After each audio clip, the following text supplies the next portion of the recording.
Assalomu alaykum. Sizlarni Tog'kon sanoati va geologiya vazirligi tizimida atrof muhitni muhofaza qilish, tabiiy resurslardan oqilona foydalanish hamda ishlab chiqarish jarayonlarini ekologik talablar asosida tashkil etish bo'yicha amalga oshirilayotgan ishlar bilan tanishtirmoqchimiz. Tog'kon sanoati mamlakat iqtisodiyotining muhim tarmoqlaridan biri hisoblanadi. Shu bilan birga ushbu sohada barqaror rivojlanishni ta'minlash, ekologik mas'uliyat, zamonaviy yondashuvlar va xalqaro standartlarga muvofiq boshqaruvni talab etadi. Shu maqsadda vazirlik tizimida so'nggi yillarda qator amaliy chora-tadbirlar hayotga tatbiq etilmoqda.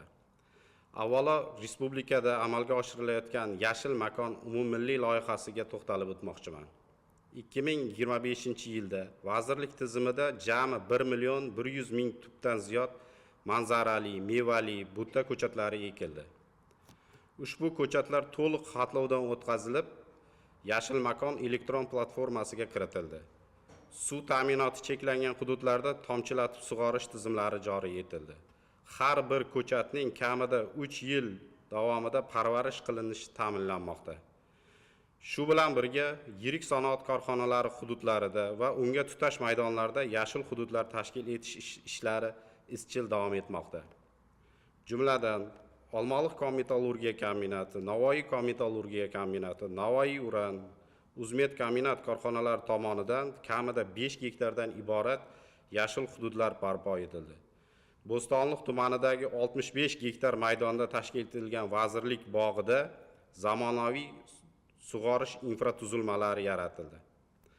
Xumson mahallasida 6,4 gektar maydonga 3200 tub olma ko'chatlari ekildi. Atmosfera havosini muhofaza qilish ham ustuvor vazifalardan biri bo'lib qolmoqda. 2025-yilda korxonalarda chang gaz tozalash uskunalarini o'rnatish, mavjud tizimlarni modernizatsiya qilish va ekologik monitoringini kuchaytirish bo'yicha ishlar amalga oshirildi. Xususan, Navoiy kon-metallurgiya kombinatida samaradorligi 95-99% bo'lgan 263 ta chang tozalash uskunalari ishlab turibdi. Yil davomida qo'shimcha yangi uskunalar ham o'rnatildi.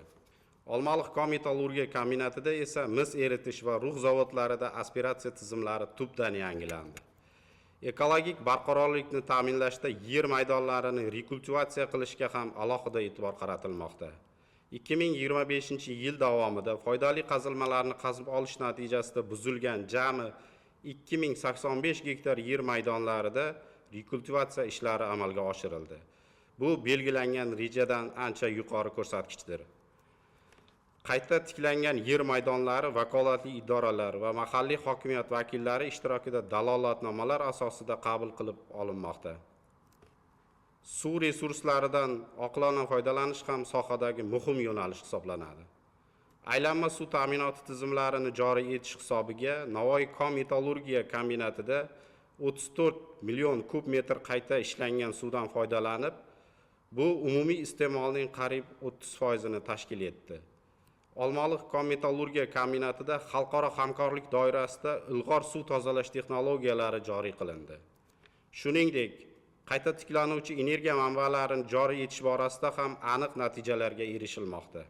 Navoiy kon-metallurgiya kombinatida umumiy quvvati 9550 kilovat bo'lgan fotoelektr stansiyalari ishga tushirildi.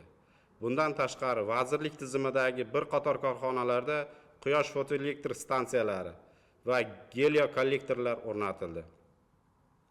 Korxonalar tomonidan xalqaro ESG standartlari asosida barqaror rivojlanish hisobotlari tayyorlanib, xalqaro reytinglarda ijobiy baholanmoqda.